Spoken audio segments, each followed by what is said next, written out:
This message, it's time for a party. Today's party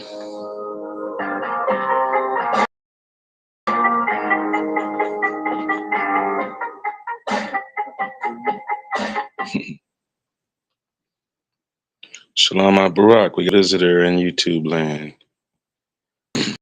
Peace and blessings to you. Today's party is brought to you by S.T.O.P. Stop. Sustenance, textiles, occupations, and purpose. Shalom Akati. It's very tabah to see you here. We'll get started up shortly. We just started about 2 minutes ago. We get going around 4 p.m. to 6 p.m. Eastern Standard Time to talk about entrepreneurship and service in your community. We have 10 different special interest groups that we speak on. Each has their own specific day. And today is the concentration for S.T.O.P. Stop. And what we're looking at is the perspective of cryptocurrency, yet again, and we're going to look at Web3 navigation. Yesterday, we were looking at analytics. So today, we're going to look at navigation. Won't say there's a sidebar for the party, not specifically. I am in the midst of doing some research, and the page I came across, I believe the name of the organization is OCED. Don't get me wrong, I need to go back and check again. But yes, I was curious about decentralized government. So I went and found some information. I want to compare it and contrast to what's going on with the Sahel, what do they call it? The Sahel affiliation, the Sahel states affiliation. So meanwhile, gonna let some more music play, let a few more people come in to visit, and then we'll get started. I played this one. It's not so much of a great time if you can't see the accompanying video. And the playlist I have going right now is not the same as the original video. I opened it up playing back a famous quote, "What is high? What is higher? What is me?" It's because of a movie that influenced me from long ago called Higher Learning. And so this is still showing some information behind that, because I also did a little bit of research. I was looking up the poet, the original guy, and he had passed away by the time I had posted the song and all of that. Uh, it doesn't tell me the date right now on the screen. This is I'll definitely give it about 5 or 6 years ago. This is one of those 2020 posts. Hold on, 4 years ago. There we go. 2021. I stand corrected.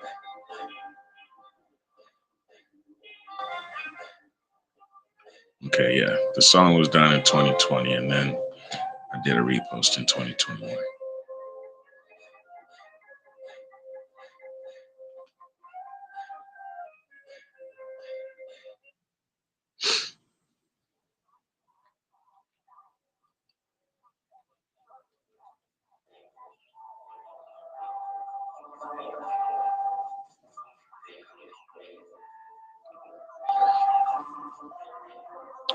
The song is called Muscovite.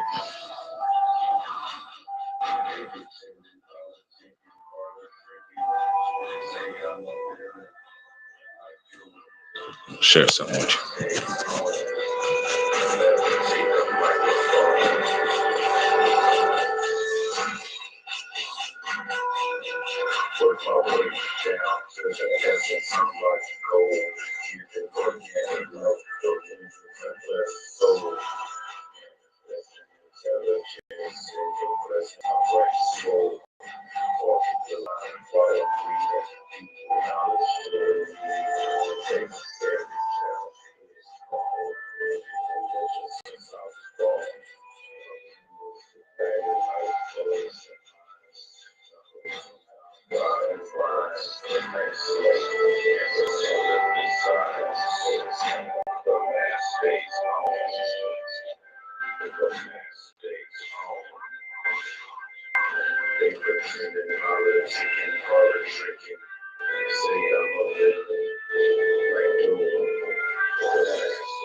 I know the screen was kind of small, but there's an insider scoop on that video. A couple of insider scoops.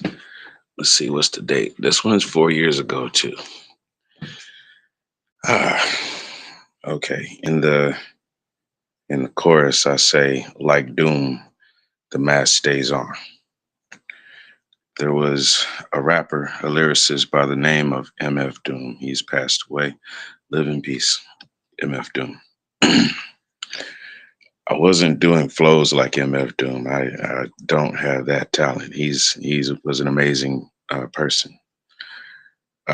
However, that was one of the songs where I actually did a mix and chopped it up from the Loop Diggers experience. And when I did, we were given some choices of who we wanted to use for a cappella for lyrics. Um, so there were three that I chose. There's a song, "It's Been a Long Time." Should have left you. I shouldn't have left you without a dope rhyme to step to. Uh, Shame on me now. I can't remember his name. Uh, oh wow, shame on me. I can't remember his name. I want to say Kareem. uh, ooh we. All right, so I'll. It'll come to me. Him, MF Doom, and then I ended the song with Chuck D and Flavor Flav. Same beat, but their lyrics instead of mine. And then I did a third mix. There was a old Popeye cartoon where he's fighting against Bluto, and they're in the Arabian Peninsula somewhere. And so Bluto is Abu Hassan. So I took the the guys were actually singing the song about Abu Hassan and how deplorable the guy is. So I took that and put that on the track. And then also Coolio, live in peace, Coolio. He's not with us anymore. He has a song called "It Takes a Thief." So I mixed that into the track with Abu Hassan. So there's actually three versions of the song. That's one part of behind the scenes. The other part is that was actually a video where I'm showing the royalty report.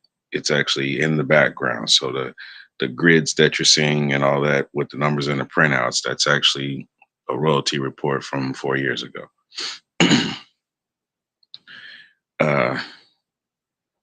Let me see.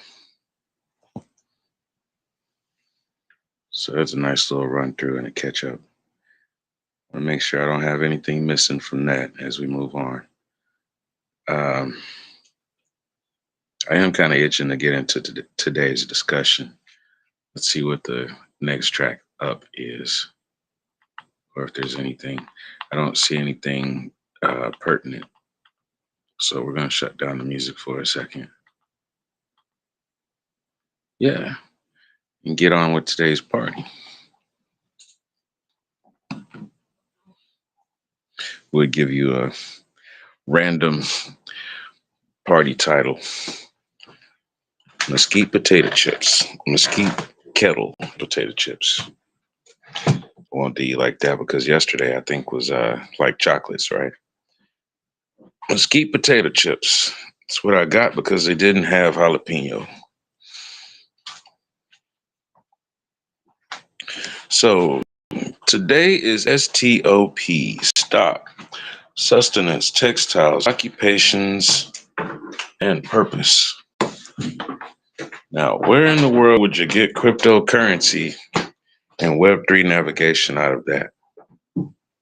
Pardon me, I am moving around a little bit, so you are experiencing shaky camera.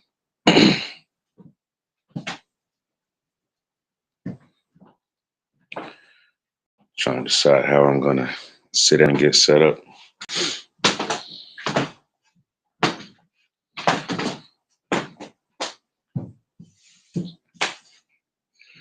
One of the number one things to remember about Web3 and cryptocurrency is the fact that you're already doing a lot of the same things with your everyday life, even with Web2, with Facebook and Twitter and Instagram and all of that, even from your website, your emails.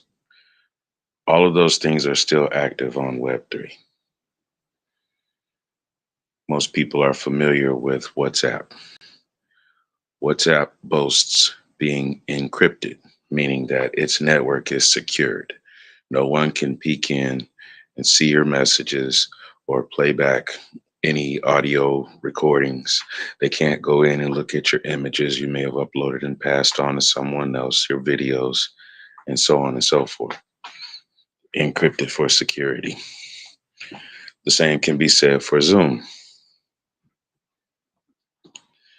The difference is when you go into Web3,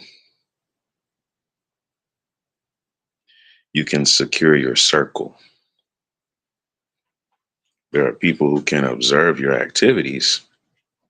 However, you're not at the mercy of just random people joining in to what you do, except for, your public uploads for content. But as far as group projects and video conferences and things like that, people still cannot access it. So the activities that you do with Zoom meetings and WhatsApp will get you prepared for what you can do with Web3. It just has different names. If you've heard of an app called Reddit, well, on the social world or Diamond app, you have access to what's called D-Reddit. So you still have people who will go in and they have chat forums and Q&A and, secrets, or you know what I mean by secrets, as far as if a person plays games, then they have some highlights on secrets of how to get through certain sections of games. Um,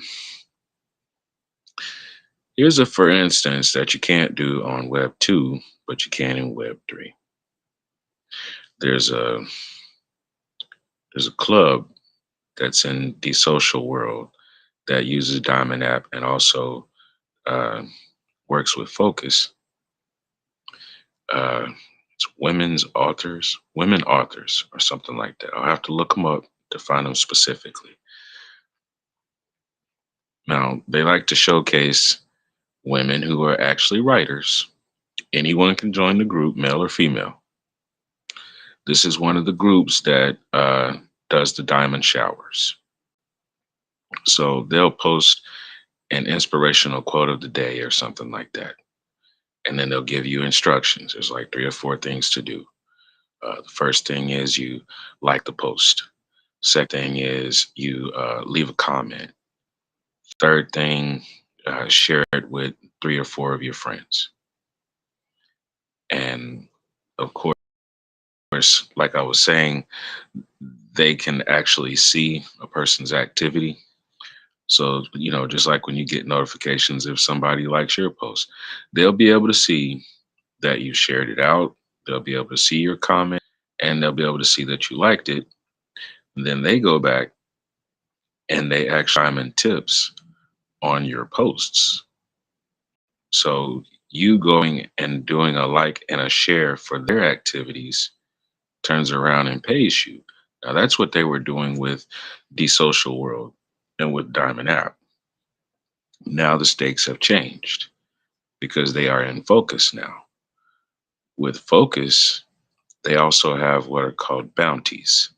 So while you're uploading your content, there are also other content creators who will pay you to share their content. That's in the Focus app. And like I said, this is something that is just now starting up. It started at the first of the year. So we made it, about 6, not quite, we've made it 5 months. I'll get my calculator going in my head in just a moment. We've made it 5 months. So it's still in the beginning stages. They cater to people who use Apple devices. However, you can still follow along and do things with your Samsung or your Android device. There are more things that you can do with an Apple phone. I don't have any Apple devices. I'm just letting you know some of the things I've seen because there are other groups like that one. Ah, Tell you what I'm going to do. I will share the link to that particular group's. I'll share their focus link. I will go and find their focus link. I will share that, and I will also share their Diamond app profile, or at least their D-Social World profile. Heck, you can get all three. I will share all three in the comment section. That'll be something I do today after this is done. Because yeah, that one's important. I actually made a lot of gains when I started growing with my coin. There was a time when I was actually playing around with like somewhere between $6 to $8 in tips just from doing all the interactions. The traffic has left the social world and Diamond app, and now it's in focus. So I'll have to track down where the people are and what they're doing. I do know that just me posting up content, I am getting traffic. It's not the heaviest. However, I'm seeing the whales are visiting, and so are just, regular people too. And we're rounding up to what does cryptocurrency have to do with looking for sustenance, textiles, occupations, and purpose. So far, we've focused on an entrepreneur being the sole proprietor or the one person who is responsible for a business or an organization.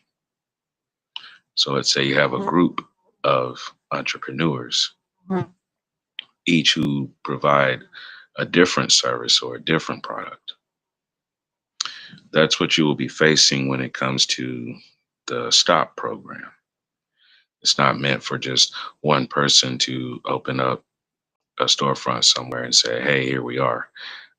Now, the idea is, yeah, let's have 50 of them, one in each state, and then we start expanding, and one in each country across the world, and one in each of the provinces within those countries. But as a starter, what we're looking at is a few different businesses who would be willing to set up a network.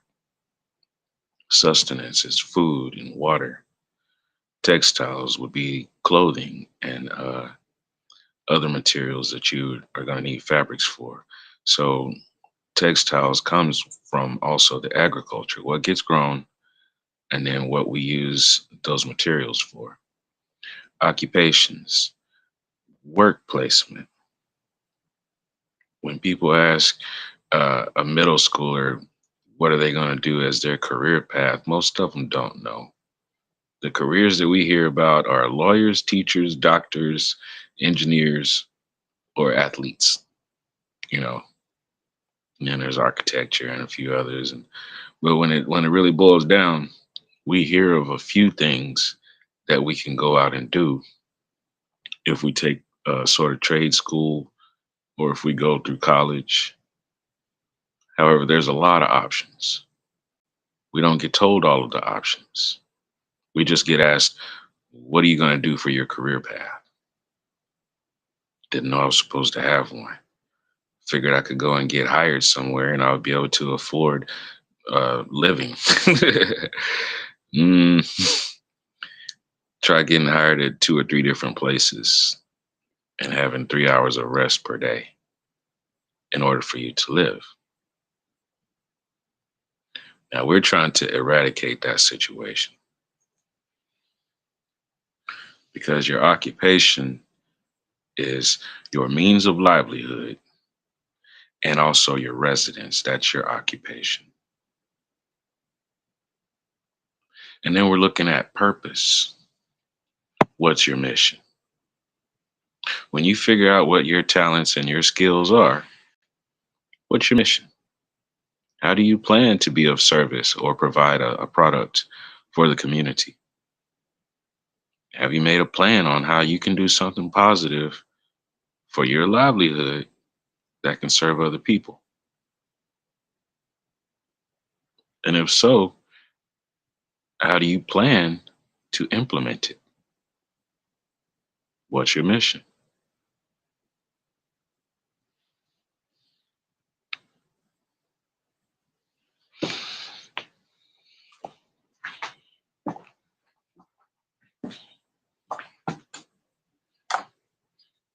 Ran off and left my water across the room. So, out of those four letters, there's at least four different organizations. There's an agricultural organization. There's with textiles, you still have harvesting, along with people who are interested in doing tailoring. Um, Textiles. You have bags, apparel, that sort of thing. Uh, Tents, actually designing tents.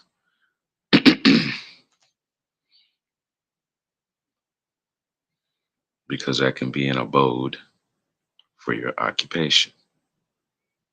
When it comes down to it, and we're clearing out fields and yards and preparing them for gardens, for community gardens, there can be gardens for straight up produce, tomatoes, squash, and that sort of thing.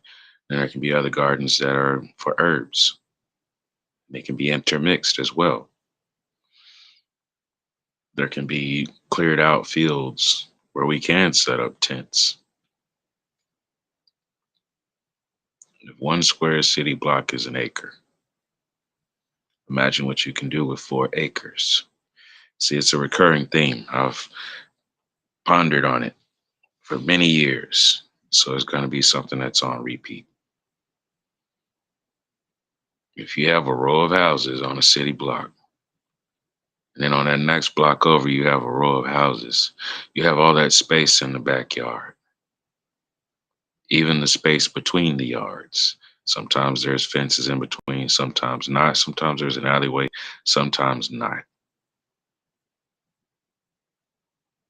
What I'm saying is, there's usually some shared common space that could be used for people growing a couple of rows of this and a couple of rows of that, and it could be shared on the block. There's 4 houses on one side, there's 4 houses on the other, and most city blocks cover north, south, east, and west. So there's a big square in the middle. Pardon me, my screen just decided to go elsewhere. I don't even know what app it's trying to open up right now.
All right. My apologies for that break. My phone decided that it wanted me to watch YouTube instead of broadcast on YouTube. So, yeah,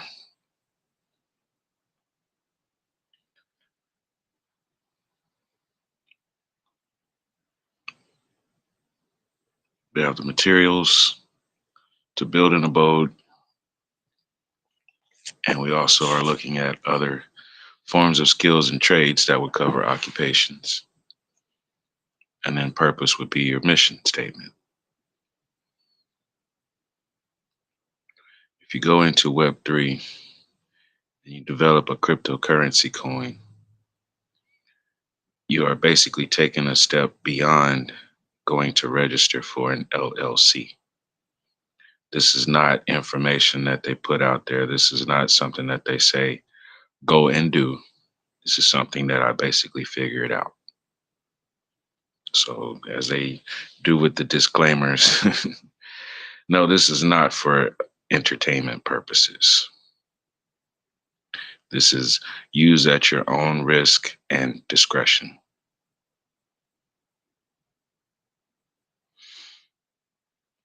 So, what I'm saying is, you are circumventing going to the bank and you're not using a centralized method. You have an option to have the same abilities that you would have by registering for an LLC if you use your creator coin the same way that you would use an LLC. Because as an operator, an owner operator of an LLC, you have to go and find people to invest in your venture. And as an owner operator of an LLC, you can announce that you have fundraising projects. And the same people who invest in what you do will invest in those projects along with other people. You have your principal people who will be investing in your documentation saying that you are an LLC. And then you have other people who will come along and invest in you as you make announcements for other enterprises you have going along down the road. You would go to a bank and you would say, this is my business proposal. This is the amount of money needed for the fees for me to pay for the certificate for a limited license contractor. The bank officer then looks over your information, approves it, and you're solid for a year. That's the process of getting an LLC. So if you were to claim your own creator coin, you're still going to have your business proposal. You will present your coin for people to invest in. If you have an LLC as an owner operator, you still have to write out a documentation showing that you pay yourself a salary. So if you own a coin, you invest in self. If you have $10, invest $5 in yourself and leave it there. You still have $5 left over. Go and spend $1 on someone who has freshly started. However, you can see their content and you can see that it's some ideas that you share as well. Invest in them. You're giving them incentive to keep going. And also, your activities can be seen by the network. You have an e-wallet, and your e-wallet is like your signature. So when you like something, or when you follow someone, or if you tip someone, or if you invest in their coin, it shows. Other people will be able to see your activities. This makes you more valuable because you're actually active on the blockchain itself. Now, compare that to Web 2. Compare that to going on Facebook. They do offer for people to give tips. About last week, I actually Received my first tip on Facebook, and it's been available for over a year. The ability for me to receive tips for my post. I received a tip about a week or two ago. Not everybody has that. If you go and you open your profile for the social world, you immediately can get tips, and it's associated with your e-wallet. When you open up your profile, you could start it with your a Gmail address or any email address, and then they're going to assign you a seed phrase, 12 to 14 words for you to keep and use to sign in. And you're not going to have to use the key phrase every time. After the first time you sign in, you come back again. Like if you decide to log out and sign back in, they're going to ask you, um, due to your recent login activity, do you want to log in with this profile again? With that being stated, yes, you could have multiple profiles. So you could have your personal profile where you just post whatever, and then you could have a professional profile that is only for your specific message. You could have as many as you want because, like I've mentioned before, out of these 10 special interest groups, there should be basically 10 different creator coins. I think I've done 4 or 5 so far. And we're still digging into how does all of this relate to cryptocurrency. We're getting there. Number one, you can generate cryptocurrency on a Web3 channel just with 1 cent. One tip gives you some cryptocurrency already.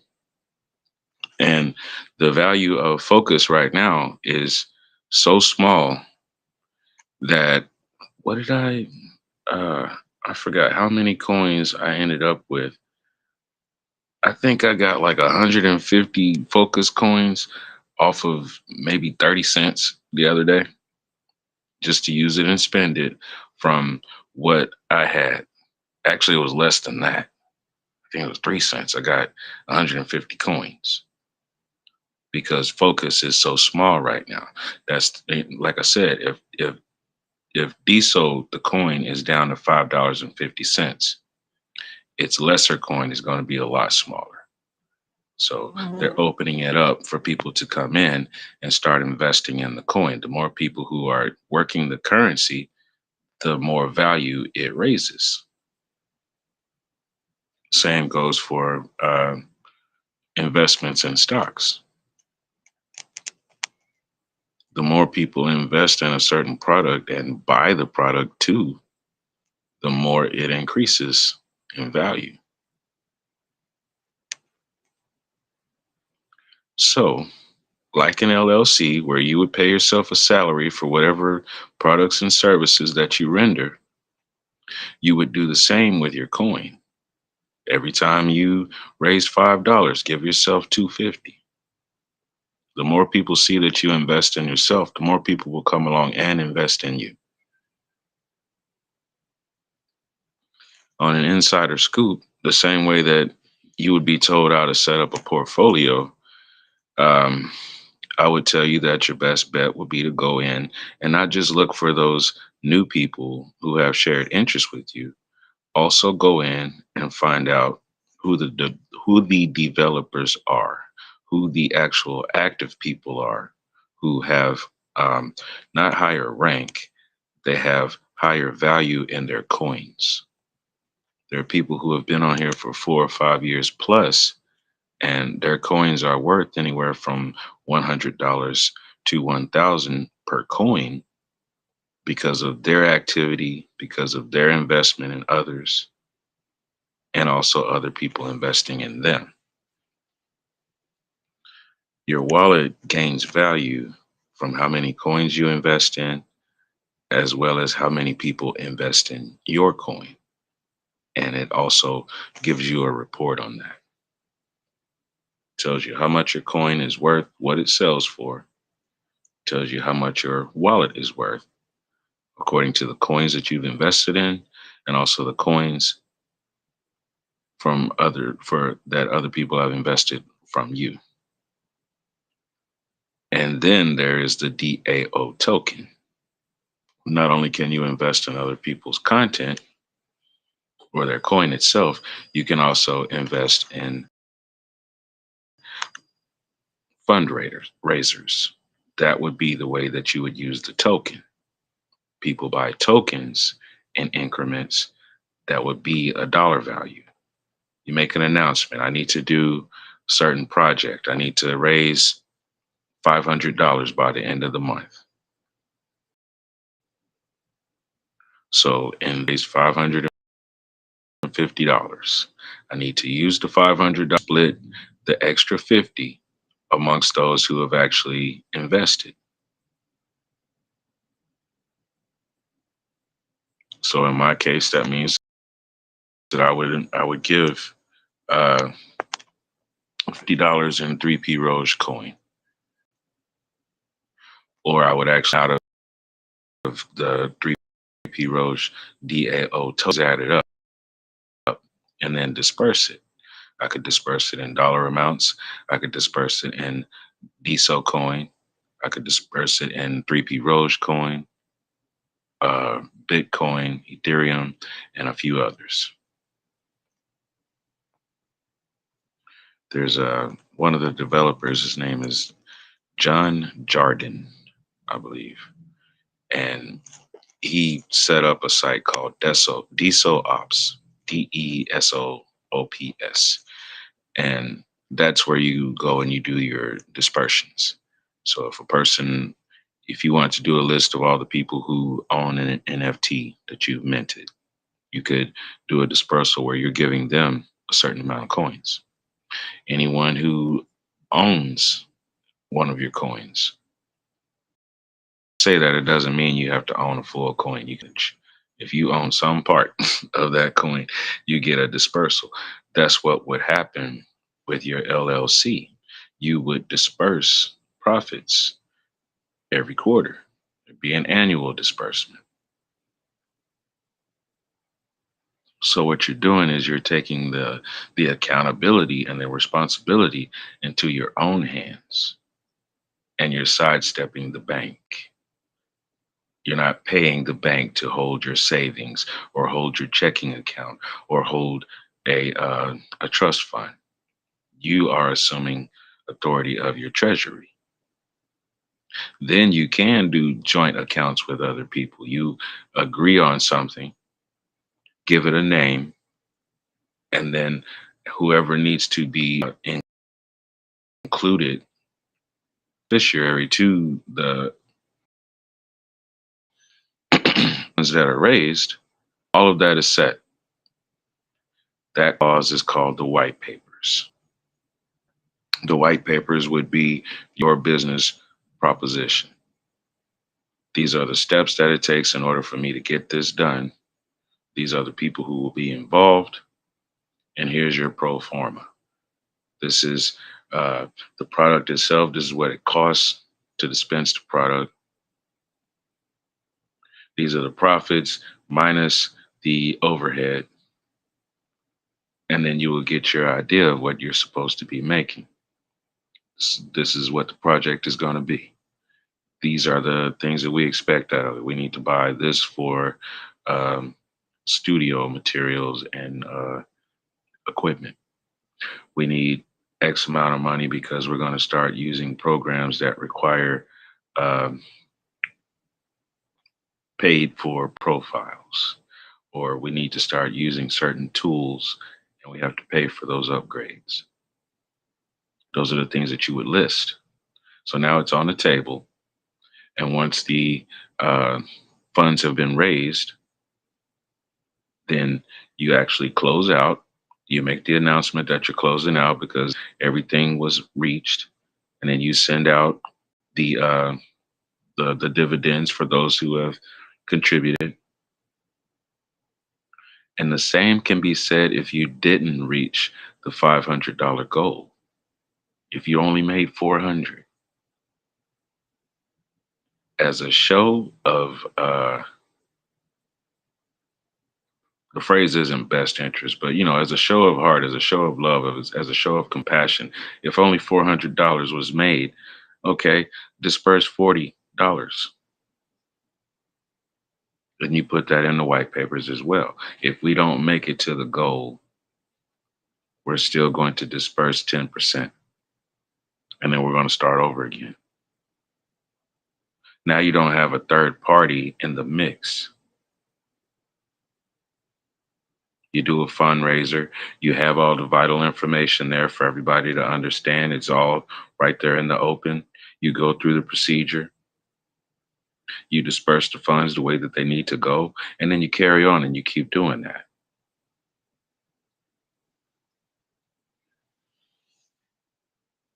That's the power that 4 different companies could have, because the S.T.O.P program covers education, occupation,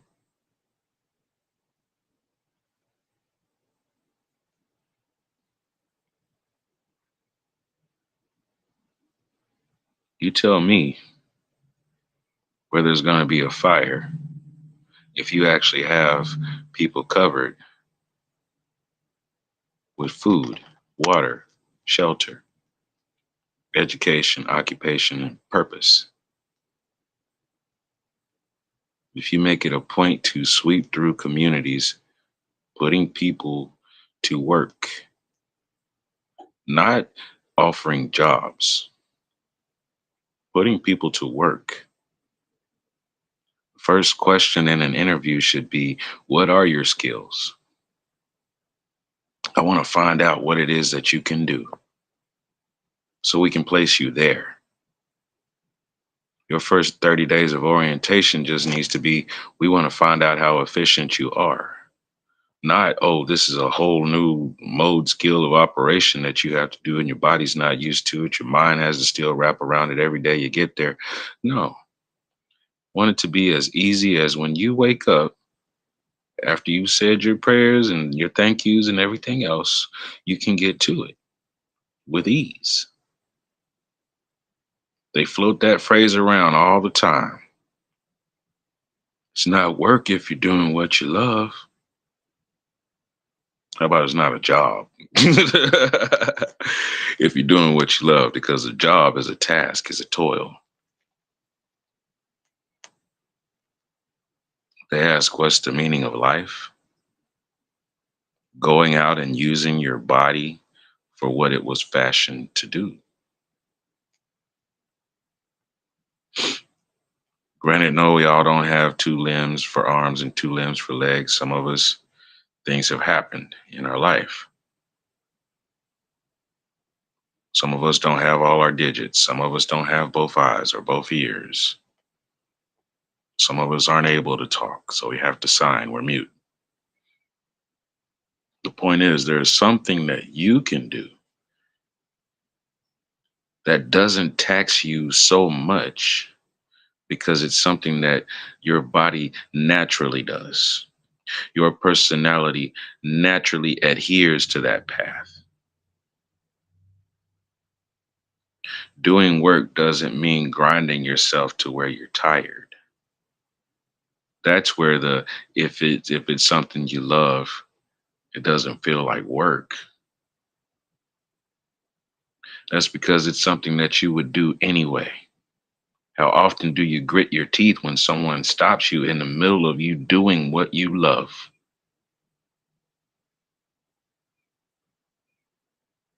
When we read the scriptures and it says there will be weeping and gnashing of teeth, I think of that end of it too. There will be weeping and wailing and gnashing of teeth because some people didn't repent. They didn't turn back away from the evil ways that they were doing. And then the swift punishment comes in and they have to deal with it. Okay, so we know that face value. We know that part of weeping and wailing and gnashing of teeth. But what about the other part? The part where we are under an oppressor's thumb. And those of us who are trying to do the righteous path, at times we are weeping, wailing, and gnashing our teeth because we're waiting for that change and we are striving towards that change. What about those times when we wake up feeling exhausted, knowing that there's still tasks for the day beyond the toil? That's the concept behind S.T.O.P. If we have the proper education models, if we have the proper work placement,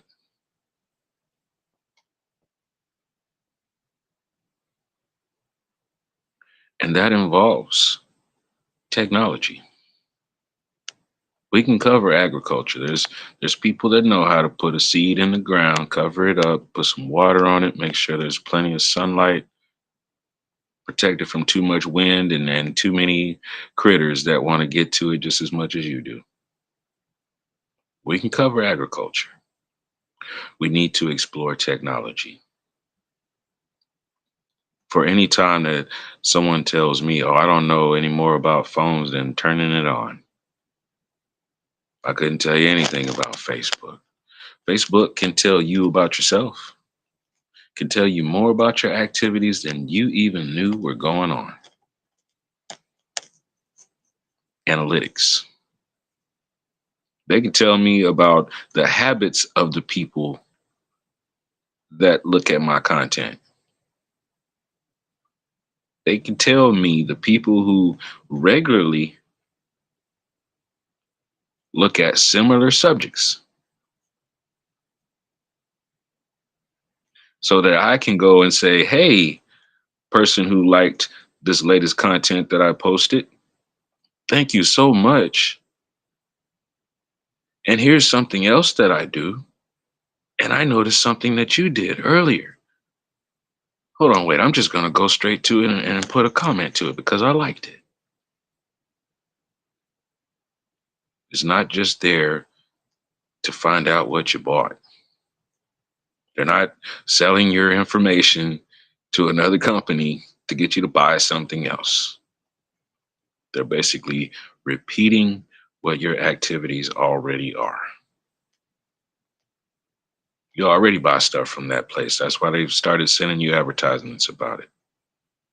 You were talking with a friend a couple of hours ago about something, and they may have been scrolling, or they may have the Google Assistant and it's open and listening.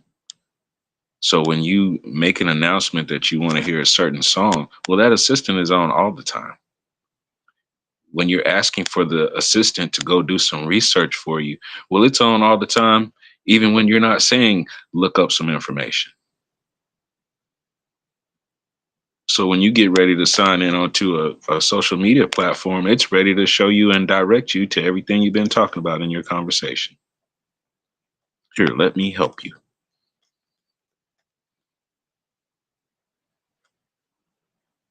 Now, how often do we do that in reality for each other?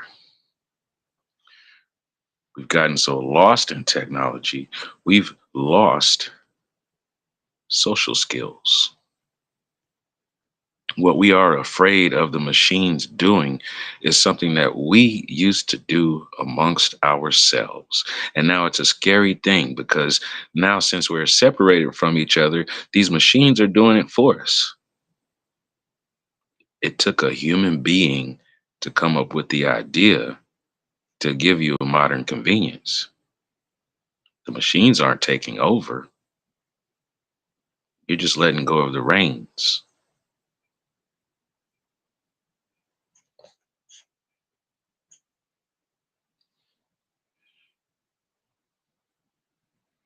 Pausing for a second, I see a comment came in. I'm trying to open it up to see what it says.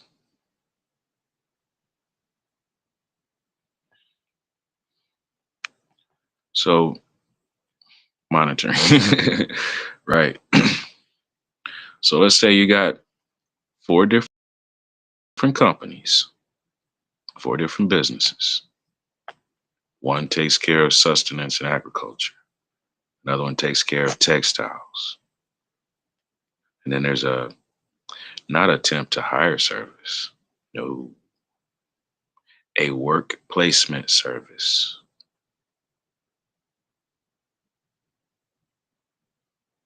So that when we're renovating these houses, we have carpenters and painters and uh, lawn manicurists and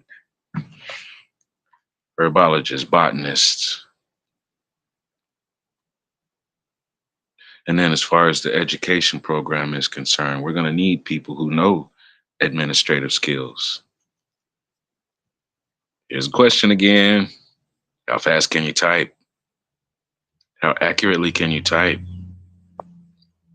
I don't want to know how fast you can ask ChatGPT to drum up a proposal for you. I want to know how fast you can draft it up yourself. How fast can you open up Word documents and type out your proposal? You saw this happening back in the late 90s. I agree. Here, here, here, here. 1999, that's when, okay, I went to a place called Staff Mark. Staff Mark was a attempt to hire place.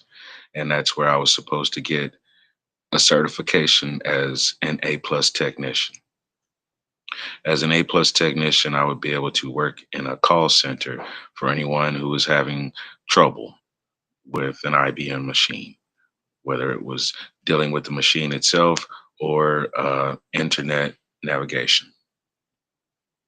From the A plus technician, I was also slotted to get a MSCE, Microsoft Certified Engineer certification.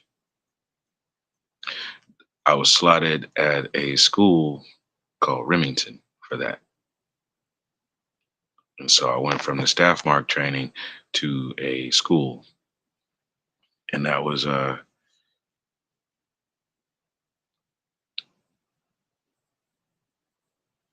network and web mastery.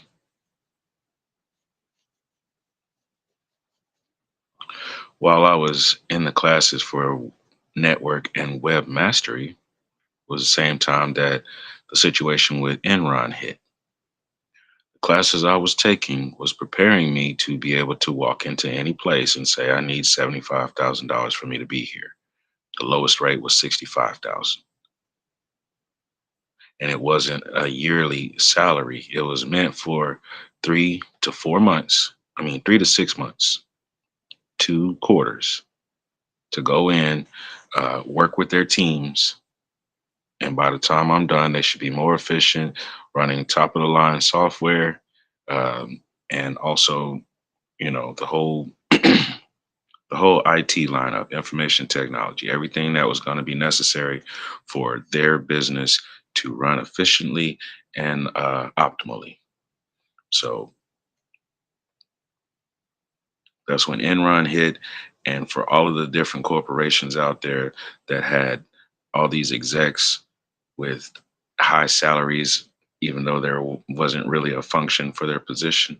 When all that stuff started dissolving, then the need for what I was studying also dissolved. The only way that you could actually use it was if you found people who were smaller businesses. And it wasn't about going and finding, a person with a business that's 10 employees or less. You had to find that person has got 20 employees or 2 or 3 business that had 10 employees or more, and to work together, right? That's few and far in between, especially in the city that I was in, the region that I was in. It was hard enough to find sole proprietors, and most of them they had their own connections, family connections, and things like that. If you wanted to tell them about promotions, they would say, "Oh, I'm full. I don't have. I have more clients than I have time to go and serve." And that's, like I said, lawn manicurists, gardeners, uh, moving companies, detailers, people who detail cars. There weren't so many people that were jumping out saying, "Hey, I do need help getting started." There was a lady that I ran across in a Kroger parking lot. I was, I had by habit, I park the furthest away from everybody. Okay. Not because, oh, I don't want my vehicle scratched up, rada, rada, rada. No, I do it because I'm going to take the longest walk to get in the store and I'm going to walk around the store. Not going to hit every aisle, but most of them.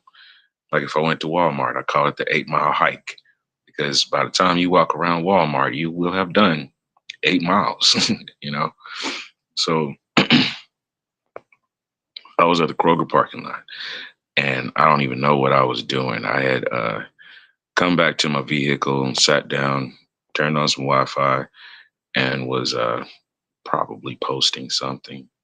And I noticed this lady pull up, and then another car pulls up, and I'm thinking, oh, is this one of those illicit exchanges?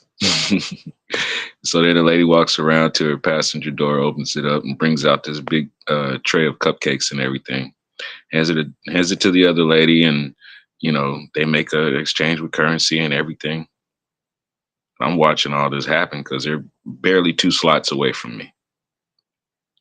So they get finished, and I hop out of my vehicle as the lady who bought the cupcakes, she left, and the other lady was still standing there. So I was asking her some questions. I noticed what you were doing there, and I was wondering if you are the business owner. Yes. Do you have a way that you're promoting yourself? No, not really. Is it something that you would be interested in doing? Well, I've got it all covered. Okay. Do you have a way for people to check out your wares or anything like that? Oh, yeah, I'm on Facebook. You can find me. Some cupcakes. Okay. So I look her up. Now, the thing is, about 3 or 4, I would say months, 3 or 4 months later, because I did just a little short video because that's my thing. Even if a person doesn't ask me, I'll go look up your stuff and post a video just because you caught my attention. So I posted a video. I never got a response from her. 3 or 4 months later, I'm going to different establishments around my neighborhood because I wanted some wings. So I went to the place that does wings. I go in there and they have desserts. I asked them about the cheesecake. Oh, we get that from so and so cupcakes. Interesting. I'll go ahead and try the cheesecake and one of the cupcakes. Thank you. Go to another establishment. Same thing. Basically, this lady had gone to all of the different restaurants that were outside of corporate and was selling her desserts through them. So where you would go to KFC and you'd see the cheesecake sanctioned by KFC, these places had her desserts. So instead of heavy promotions, her thing was she just went door to door to each of the businesses and said, "Here's an incentive for you. You display my wares, you get part of it, I get part of it, and everybody's happy." Right? And then she has her private special orders. I never had a chance to actually have a communication with the lady outside of speaking in the parking lot because in my mind, I'm looking at now, I'm wondering how far is her region because this was in I would say basically the largest city in that state. It's not saying much, 170,000 population, but I was wondering how many of the other cities, because there's at least I'd say 5 or 6 cities in that state that are close to 90,000 people in it. You know, so how many of the other storefronts has she done business with, and how big is her operation? Just things that I ponder. Maybe when I do go back and stomp around the town, I'll try and look her up and see if I can have some words with her. You know, it's because I wonder who all she's connected with. You know, it's kind of like for the people who haven't joined a fraternity or a sorority, your assembly can be treated like a fraternity or a sorority. And I'm not talking about the stuff that they do. I'm talking about recognition, group recognition, not notoriety. Talking about the abilities that you can have as a fraternity. You've heard of the Fraternal Order of Police, the Fraternal Order of Firemen. You can have a fraternal order of Yahweh's servants. You can have several different sole proprietors who join together in the vested interests of Yahweh's servants. That's what this is about. And each of those sole proprietors would hold their own coin so that people can invest in them. They can invest in others. And you can start up a private collection for your endeavors. That's what this is about.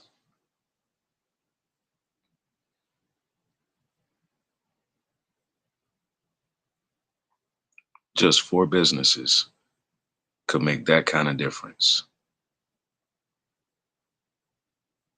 because they all have a vested interest in community development.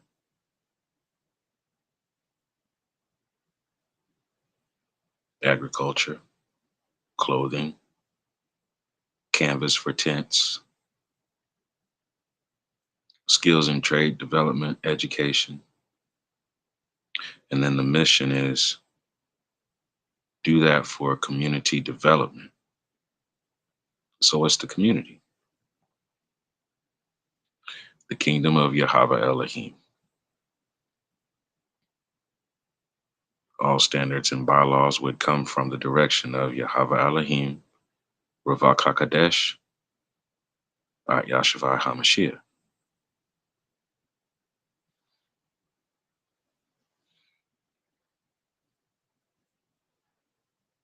My brother Ben brought up a quandary. He says it's confusing when I mix Arabic with Paleo Hebrew standards.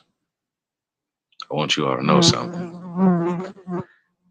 There is no reason to ever be confused. It states in the Quran that the Quran is secondary to the Bible. The Bible has the laws and the standards and the stories. The Quran has stories that go along in alignment with what the Bible says. Some stories coming from that region, from the Arabic Peninsula.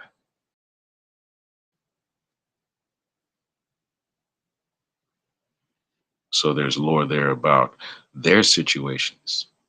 And then the miracle that people observe is the fact that Prophet Muhammad, peace be upon him, was able to relay stories that had to do with Paleo Hebrew lineage and laws. The mystery was he connected the legacy of Ishmael and Abraham all the way back to Adam.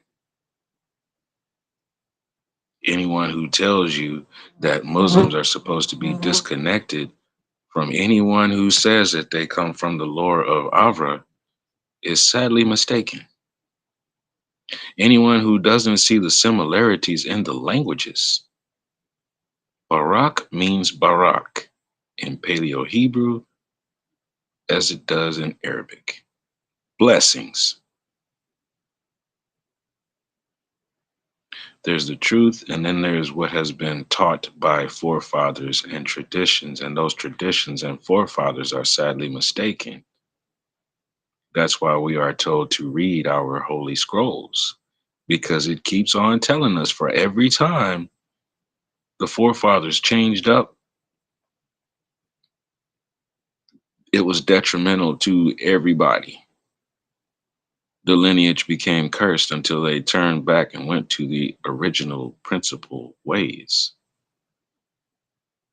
That was the warning in the Quran.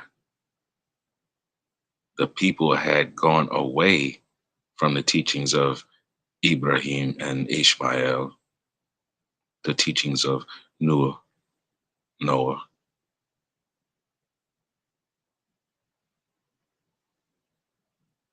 the teachings of Yahashua, the teachings of Yahya, who you would know as John the Baptist or Yochanan. That's what the Quran is about. It doesn't replace the Bible. It reaffirms what was already said.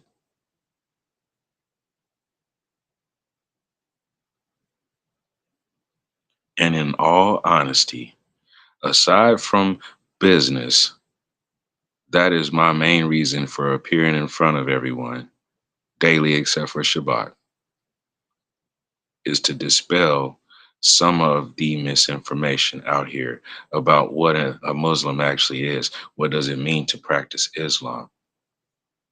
What does it mean to walk side by side with your brothers and your cousins? To actually know the standards and live by them, not just quote them, live by them.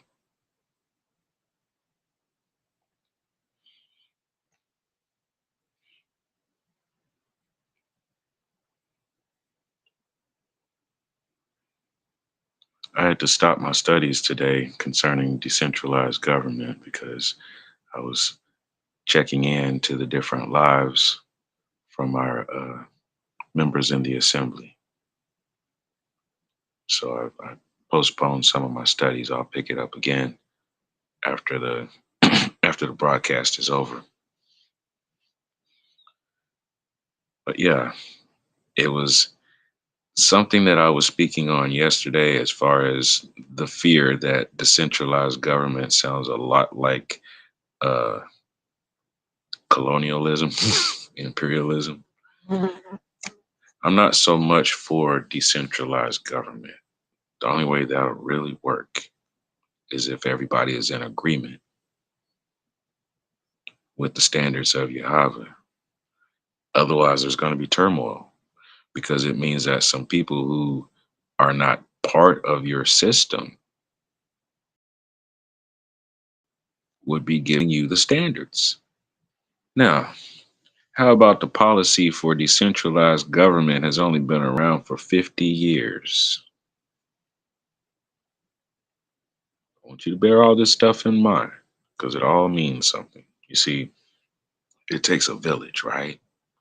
So the idea of the S.T.O.P program was getting back to that village concept.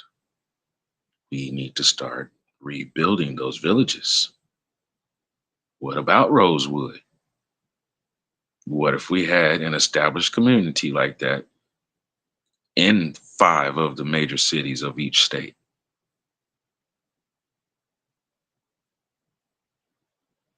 A self sustained community that's interdependent with other self sustained communities.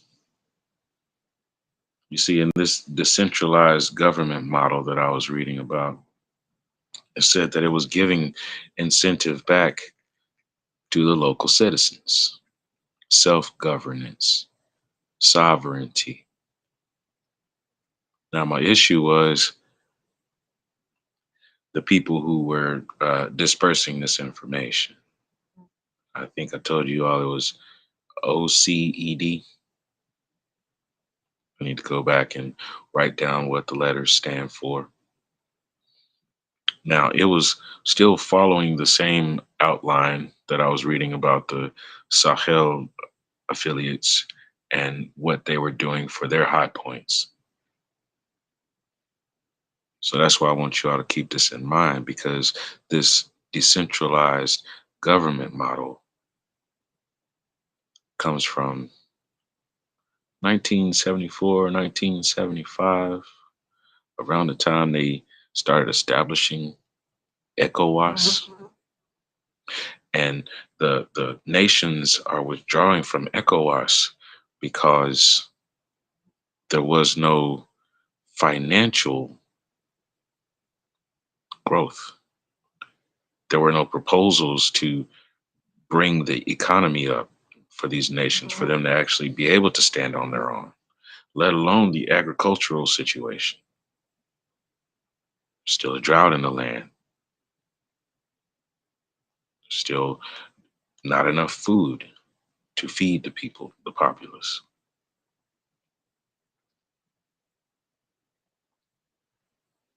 So I want to know, what's the next plan? What's the next step? Walk away from ECOWAS, start up the Sahel affiliation. Now let's see who you're going to align yourself with, because I'm still seeing the same people involved, same countries, same ones that are supposedly taking away from the mouths are the same ones that are backing all of this. So what are our options? I saw two choices, but what are the options? And I keep seeing reports that are 6 months behind, a whole year behind. The video blurbs that I'm seeing is not like it was a recording from yesterday or last week. I want some current news, some current information, because the things I'm digging up right now are not saying that there's going to be too many changes. It's just an exchange of hands. What I'm looking for is actual independence, actual sovereignty, control of the minds, control of all resources, then being redispersed within the actual nation to the people, and then the nation actually growing with education and occupation placement. I'm going to wind up looking for that paper that I wrote about Singapore after this is said and done, because that's what they did in the 70s and the early 80s when they were granted their independence. I think they were a British colony. When they were granted their independence, they closed their borders and rebuilt their infrastructure. That's what I'm looking for, because that's also something we need to practice. If they lumped us up as a nation, because we are some consumers, we are consumers out the wazoo. If they lumped us up as a nation for as much as we consume, think about what would happen if we were producing our own materials and then exchanging currency amongst each other. What we consume could actually be reinitialized in repatriation. We shouldn't have to look at our cousins and brothers and sisters and shake our head and suck our teeth because they have to rely on Russia or some other outside country. We spend a lot of money on everybody else's product.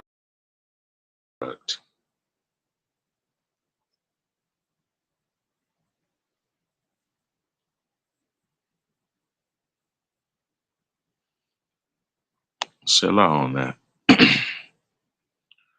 We spend a lot of money on other people's product.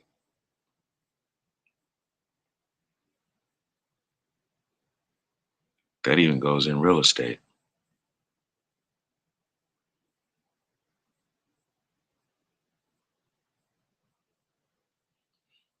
Makes me wonder, When was the first time the word landlord was used?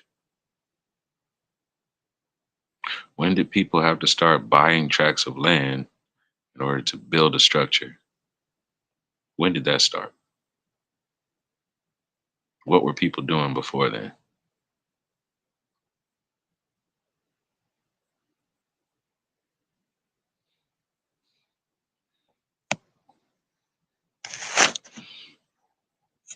You see, there can be lords and there can be kings and all of that kind of stuff. All of creation belongs to our creator.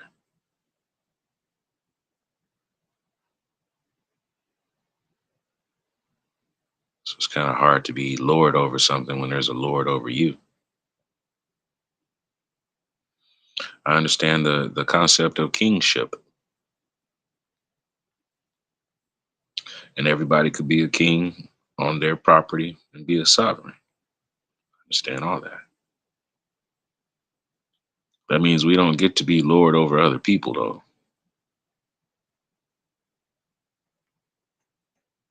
I want to know when that started. I want to know how many changes happen in society because of such practices. Because then we will be getting back to principalities, back to origins. That's why I come on here and do these live broadcasts. I can give you information all day. The idea is to apply it, though. Learn knowledge, wisdom, conscientiousness, and then go teach knowledge, wisdom, conscientiousness, knowledge, information. Learn some information, learn to apply that information, and then go teach somebody else. Learn some information and use it in experience. Now you have wisdom. Now go teach somebody else how to use that experience. Learn something, apply it to an experience, and to the best of your capabilities, do something positive for someone else with it. Conscientiousness. Learn something, apply it with your experience, do something positive for someone else to the best of your ability while teaching another person how to do that. Now we've gotten somewhere. So you got these four companies, and they all got a coin, and they promote each other's efforts.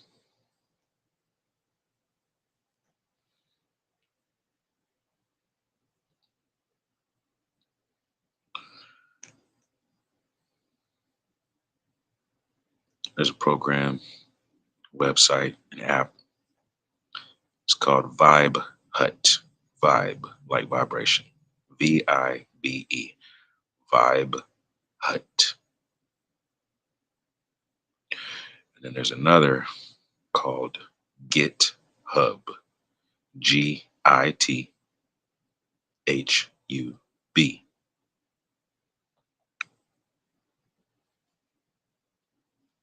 We've heard of Zoom. We've heard of WhatsApp. We've heard of Discord. All these sites are great because you can set up your own personal profile. Now, what are you going to do with it? You need other people who have set up their own profiles because there are apps out there called Google Meet and things like that where you can share what you're doing for workflow. Thing is, we're trying to get away from the conveniences offered by Google because where there are conveniences, there are also hindrances.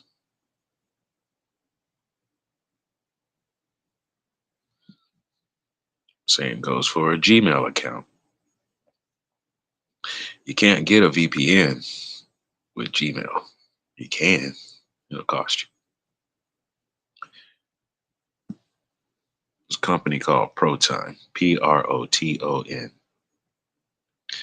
Great for email, VPN, and also cloud storage.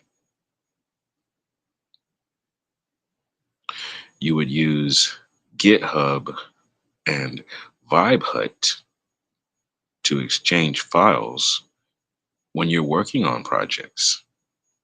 You can do workflows in VibeHut and GitHub. You can also design digital environments. That's what I'm in the middle of doing right now.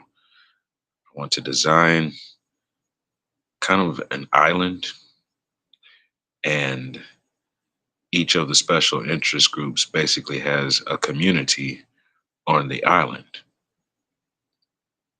So you could go to a location on the map and visit one of the special interest groups and uh, interact that way, whether it's an activity or finding out information or whatever the case may be, right? So it's one one website, but there's a network inside of it.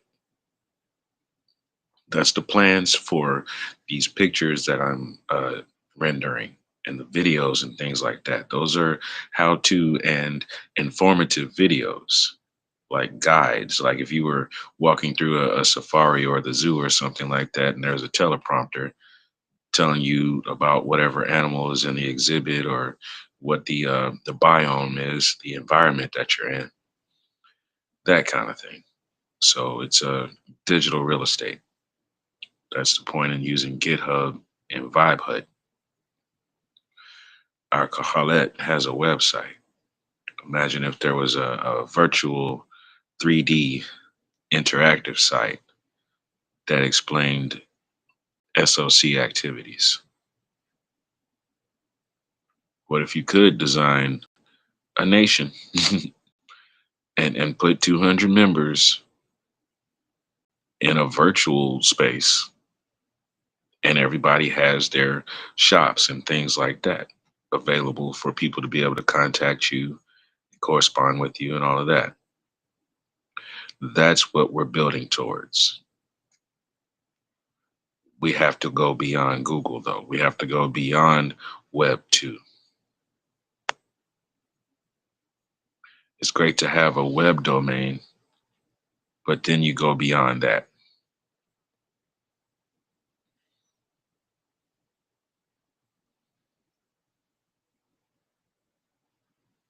Concept is like taking a toll road.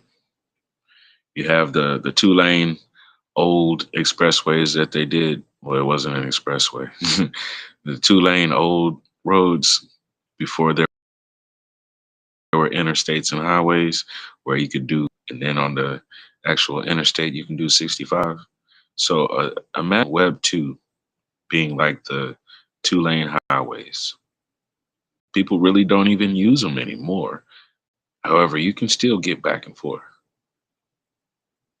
I'm not telling you that people have left Web 2, by no means. The highway at one time was a foreign concept. What was it, before 1945, 1950? Four lanes on one side of the road, or even two lanes on one side of the road and then two lanes on the other.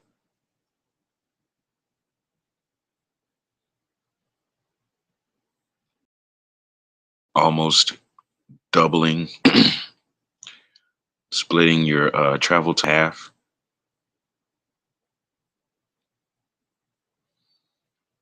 That's the comparison.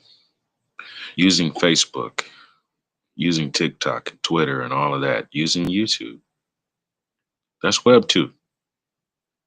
There is a new expressway coming. If you don't like the algorithms that you're facing when you go to these social media platforms that you're on, one, you can change it up by actively typing in what you want to see, by searching it yourself. Then you will actually start finding out how informative these sites really are. compared to what they are just programming for your view. They say that television is tell lie vision. Well, you got a pocket television now. Just because it doesn't say channel 4, 7, or 11 doesn't mean this is not TV. This is television.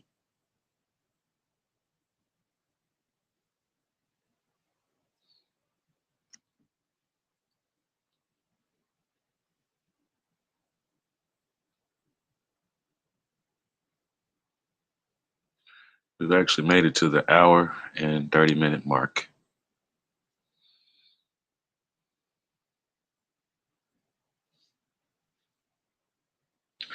Not gonna chew over this too much more longer.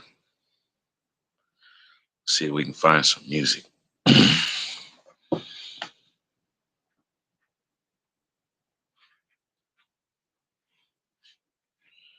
Please keep this in mind. No matter what your ventures are, there is a reason for you to learn about cryptocurrency and Web3.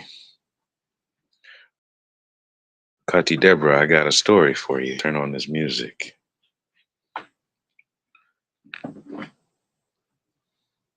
The guy I was doing work for that had the moving company,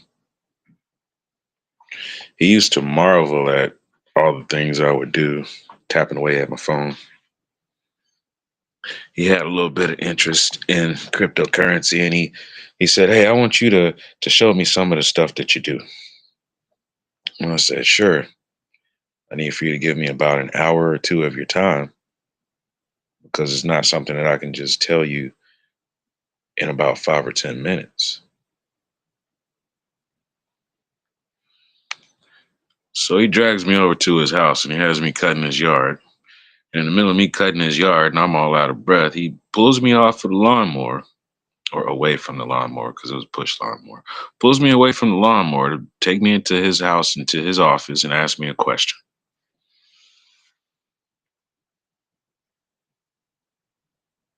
He wanted to know how to set up his profiles and which other apps should he use and how can he go about doing this, that, and the third. And I looked at him. I said, "Man, I'm out of breath. I'm thirsty. I'm tired.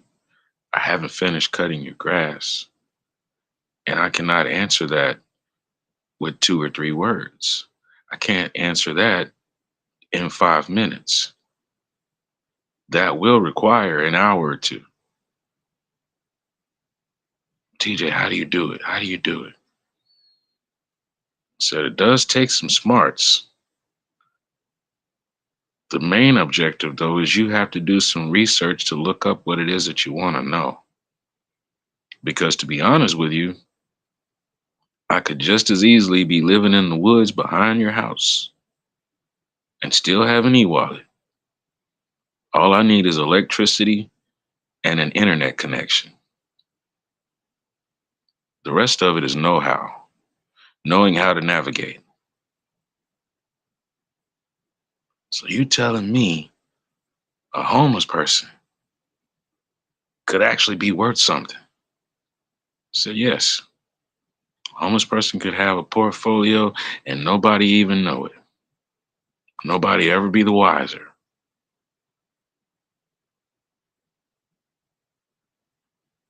It's about options and looking beyond the choices that they grant to us because there's always more. They tell you about certain choices because they've already lined up how they will benefit from it. They're not going to tell you the choices where they don't get anything to line their pockets. It still exists.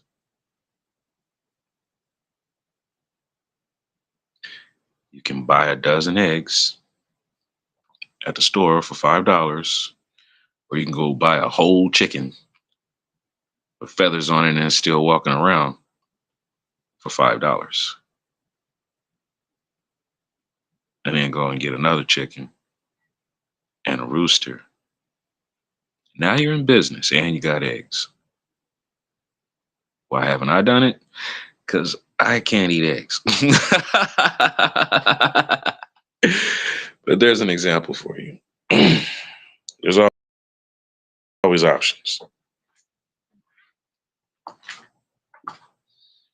They tell you the choices. It's up to you to look up the options.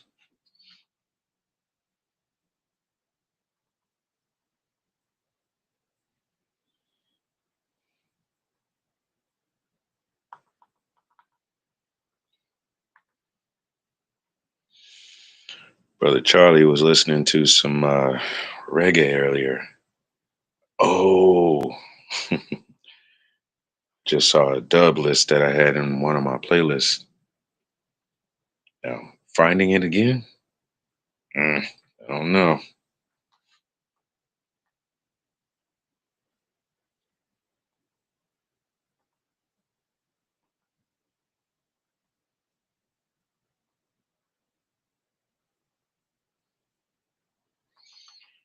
Let's see.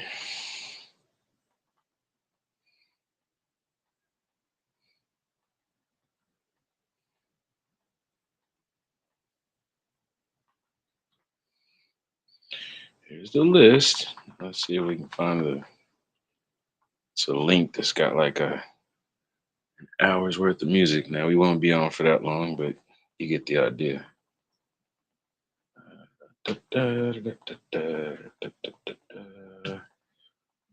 Mm, mm.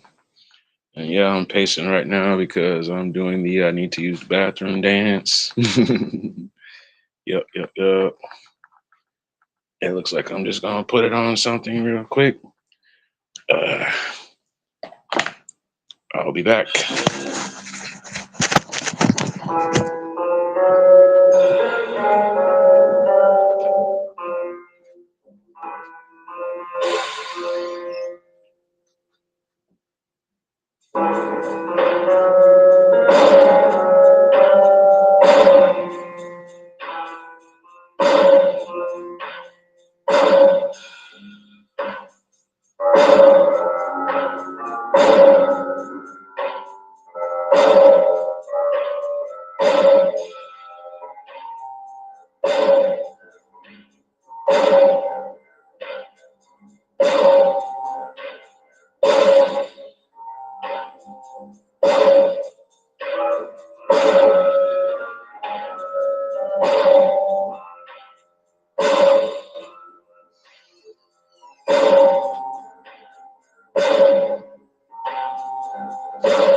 Believe it or not, wow, there we go. The screen went right. Believe it or not, this is a rendition of the song that Schroeder plays. I just mixed it and mashed it up and did my own version. I'm actually doing the piano part and the bass part and all kinds of stuff.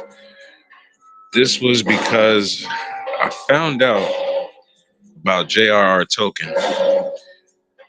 He was in World War I, and he was writing the stories of the Hobbit and Middle Earth while he was in the trenches.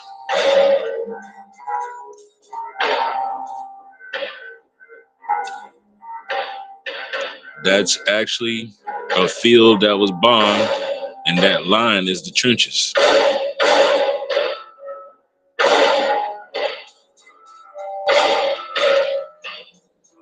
There's a style of classical music called Baroque, where it's kind of dark, kind of a lot of quarter notes, bum, bum, bum. You know, that's kind of what I was working towards with this. It is supposed to put a person in the feeling of World War I while watching Peanuts. My mind works in odd ways. It does. There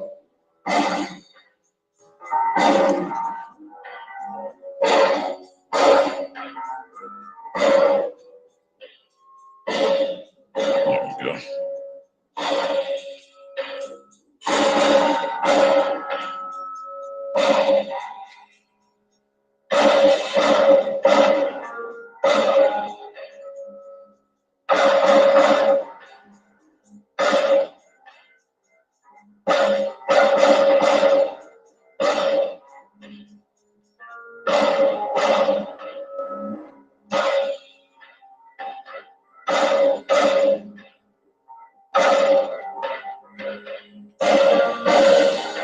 I don't know where that dub mix is.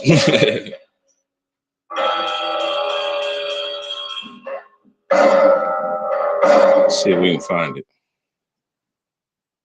or at least one. We'll close out with some dub music. Probably should have spared you all's ears to that one. It's not something that's in my normal mix to play. But like I said, I was dancing around because I needed to use the bathroom. So sorry, you all.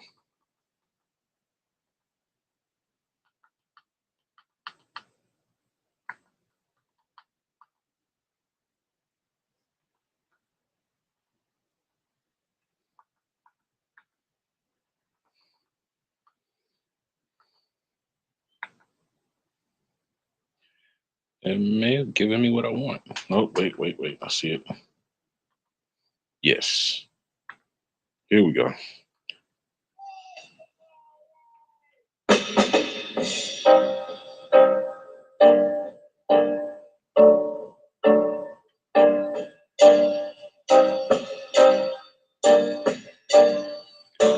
Let's see here. Started at 4:09 today.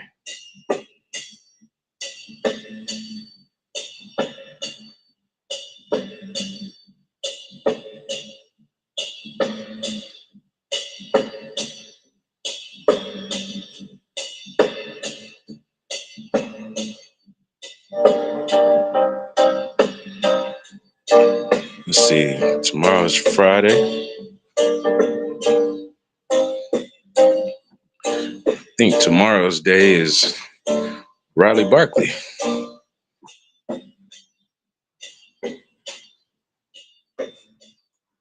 Yes, it is. Tomorrow we'll be discussing Riley Barkley and the perspective of a digital nomad. Got some research I need to do.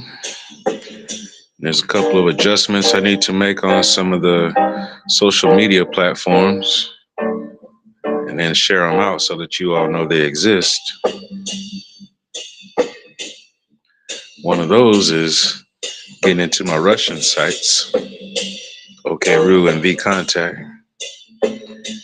There's a couple of Asian sites I want to check out too. Might not be today, but there's another social media site in India I need to check out. So yeah, I've got some studying to do. All right, so today's picture for the elephant in the room was an elephant standing in front of an antebellum house. Comparison to slavery, because there's a difference in finding work placement compared to lining up for a job. Jobs are a way to be enslaved.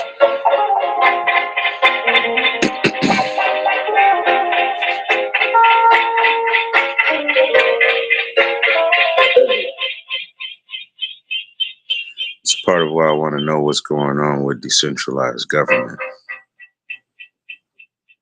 Because if you got someone as a ruling class somewhere else telling other people what to do in a different region, there could be some issues. If you have people who are empowered, who run under an understood standard without outside involvement, we might have something to buy there. So I'm still on the search for the infrastructure of Yahashrael, along with looking at what's going on with the affiliation of Sahel.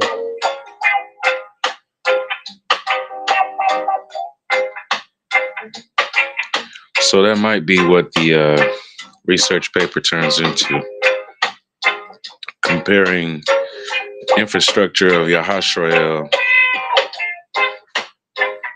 with impoverished nations who are trying to get away from colonial oppression. There's some blueprints there. We as a people, as a consumer nation, preparing to become a producer nation, we're going to be facing the same dilemmas. So I have a special interest in it. I thank everyone who has swept through to join the party, whether it's on YouTube World or TikTok World, because we're rocking and rolling. Simultaneous broadcast. We've been rocking and rolling since before the electric guitar. We were rocking and rolling before that boat that no one wants to talk about, because we were already on boats, traveling, visiting, and casting nets. That's the beauty of what we are doing and building right now. We want that cruise liner, but that's going to be in cruising waters. We're going to be casting nets into the different social media platforms that we find along the networks. Just imagine your content creator coin is your ticket to be on the cruise liner. And then we reach out to all the different platforms. Unity. Tada, Kati, thank you for the flowers. And the thumbs up.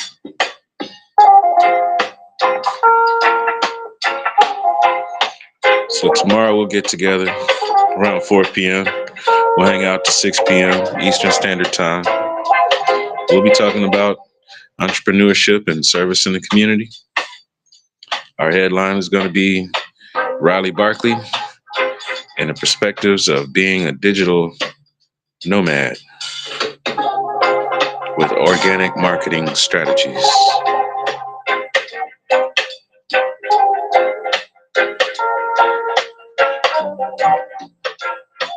Oh, yeah, yeah, yeah, yeah, yeah, yeah, yeah, yeah,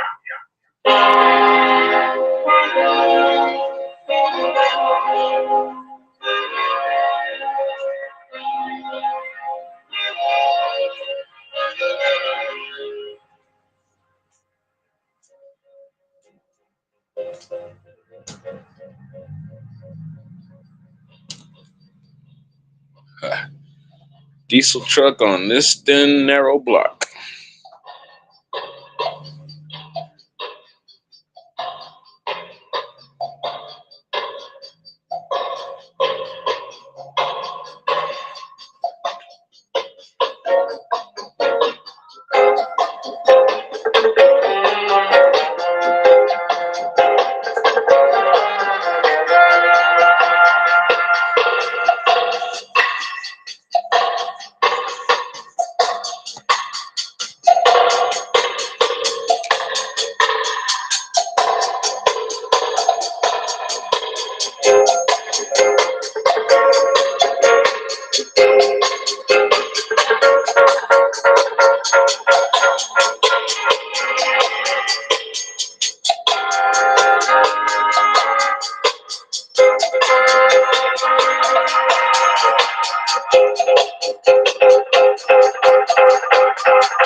Ausu billahi minash shaitana rajim. We ask for the protection of our Father against the evil ways of shaitan along the path. Bismillahirrahmanirrahim. Alhamdulillahi Rabbil Alameen. Ar-Rahmanir-Rahim. Maliki Yawmiddin. Iyaka na'budu wa iyaka nasta'in. Ihdina sirata al-mustaqim. Sirata allatheena an'amta alayhim. Ghayril maghdubi alayhim. Walad Dolin. Amin. In the name of our Father, the most merciful, most compassionate, Lord over worlds, creator of the day and the divine path. We ask you to find pleasure in our actions instead of like the ones who have disobeyed you. We thank you for placing the divine path before us, and we ask that you forgive us of our misdeeds and show us how to do the same with others. Amen.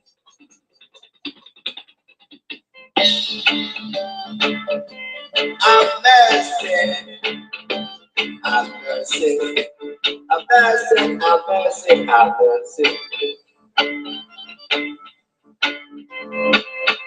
She said, I'm a little, I just love your stuff. So I said, sweet, sweet girl, you're mine. She said,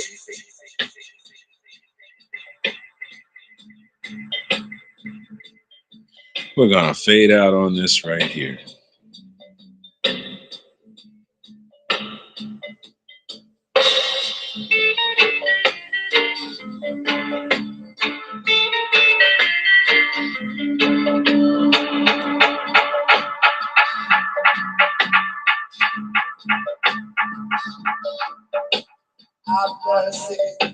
have mercy, it's alright.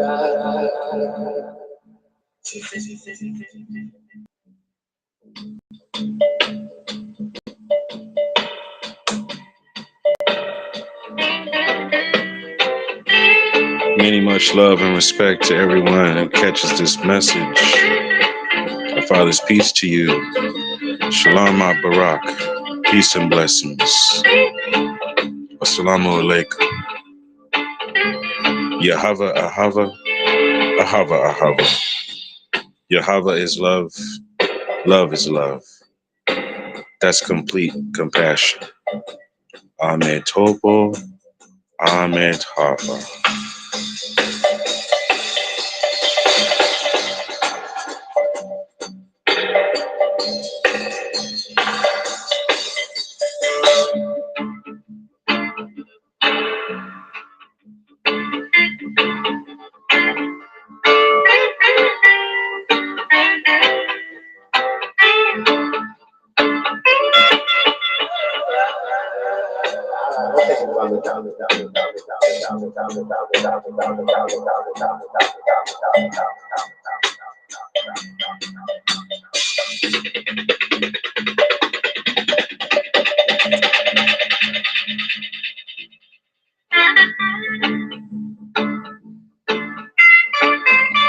Prayers up for Kahalet and family. Prayers up for the whole assembly. Inshallah, Ya Allah. You Barik Aluma wa Sahaba.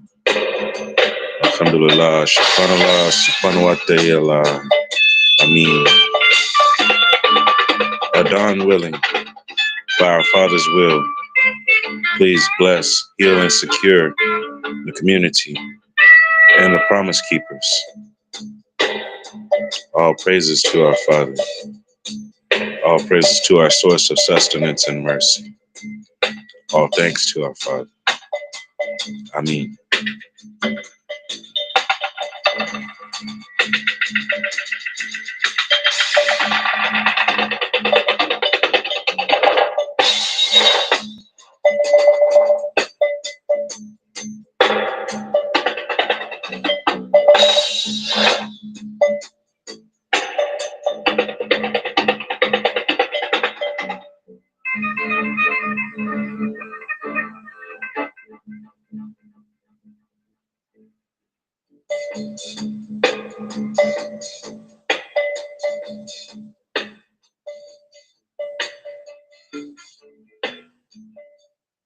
All right.